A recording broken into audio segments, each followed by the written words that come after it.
उपराज्यपाल के सलाहकार श्री राजीव भट्टागर जी, जिला परिषद के अध्यक्ष चेयरपर्सन कर्नल महान सिंह जी, उपाध्यक्ष रघुनंदन सिंह उर्फ बबलू जी, चीफ इंजीनियर सलूजा साहब, बचनंदा जी, यहाँ की स्थानीय डीडीसी की सदस्य श्वेता जी, हमारे यहाँ के कलेक्टर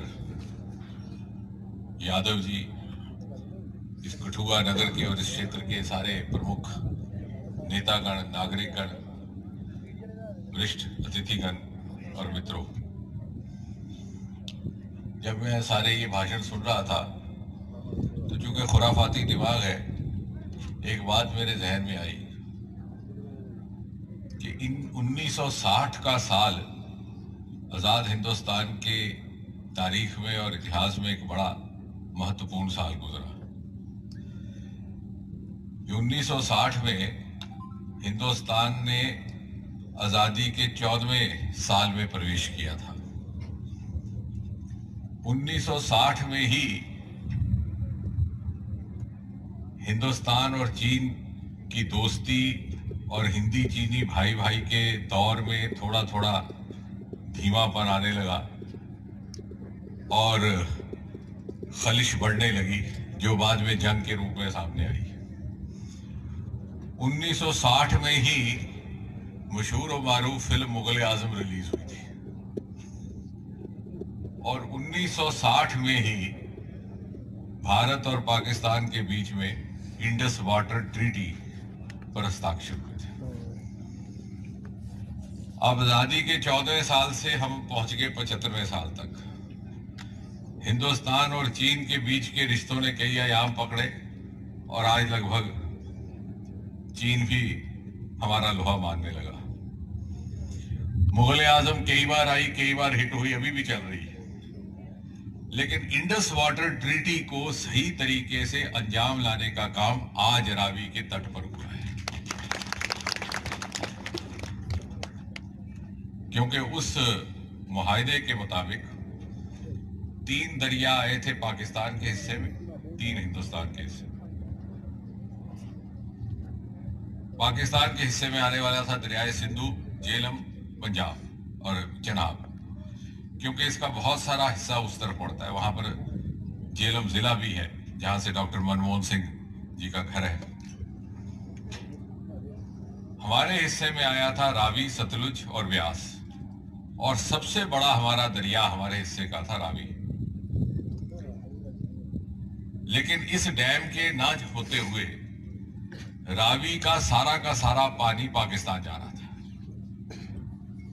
यानी हमने मुआहदे पर दस्तखत तो कर लिए, लेकिन उसका कभी फायदा ना ले पाए, उसका लाभ नहीं उठा सके।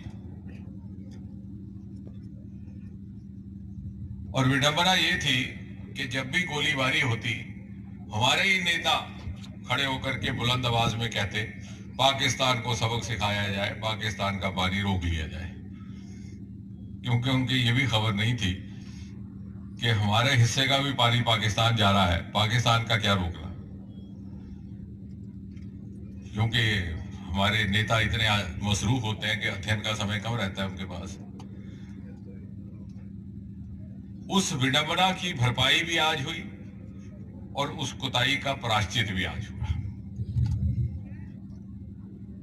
और अगर अभी भी हमें कोई शक शुबा है कि जिस घड़ी जो गुजर रही होती है उसका हमें एहसास नहीं होता कि वो कितनी ऐतिहासिक है, अगर अभी भी हमें कोई शक शुबा है तो उसका सबसे बड़ा प्रमाण ये है, क्योंकि राजनीति से जुड़े हुए नाते मैं कहूं कि जिन लोगों ने 45 वर्ष इस प्रोजेक्ट को रोक के रखा, आज वही कह रहे हैं कि हमने इसको लाया। इसका मतलब है इसके लाने में कोई श्रेय की बात है, कोई क्रेडिट की बात है, और जब वो नहीं रोक सके, ये अमल में आ रहा है, तो वही कह रहे हैं कि हम ही ने लाया। लेकिन जब इतिहास लिखा जाएगा, इसका विश्लेषण किया जाएगा, तो ये सवाल आएगा कि इतनी सरकारें आई, इतनी गई, इतने सांसद आए, इस तरफ भी उस तरफ भी,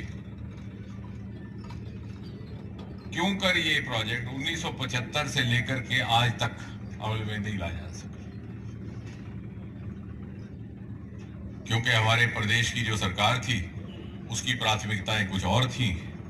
वो शायद चाहते ही नहीं थे कि ये प्रोजेक्ट यहां पर स्थापित हो, और हमारे जो निर्वाचित प्रतिनिधि रहते वो इतने मजबूर रहते कि किसी दामाद की ट्रांसफर करानी है, किसी के बेटे की नौकरी लगवानी है, तो वो भी जो हमारे कश्मीर केंद्रित नेता थे उन्हीं की हाँ में हाँ मिलाने में अपना वक्त निकाल गए।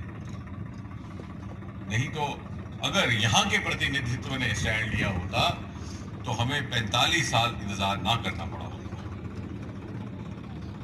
तो ये जो घटनाक्रम है इसमें बहुत बड़ा एक सबक भी है। हमने अपनी दो नस्लों के साथ अन्याय किया सिर्फ इसलिए कि हमारी राजनीति केंद्र कश्मीर केंद्रित नेताओं के आगे गुडी गुडी गुडी गुडी चलती रही। हमें वो मंत्री भी बनाते रहे, हमें सांसद बना के दिल्ली भी भेजते रहे। और मुझे क्या कहने में संकोच नहीं है, क्योंकि जैसे मैं भी बैठे बैठे कह रहा था कि जो लोग नाराज होते वो तो वोट डालने ही नहीं जाते, वोट डालने वाले कुछ और हैं, हमने उनको टारगेट करना है। कि ये जो प्रोजेक्ट रुका इसमें पंजाब का दोष नहीं था, दोष जम्मू कश्मीर की सरकारों का रहा।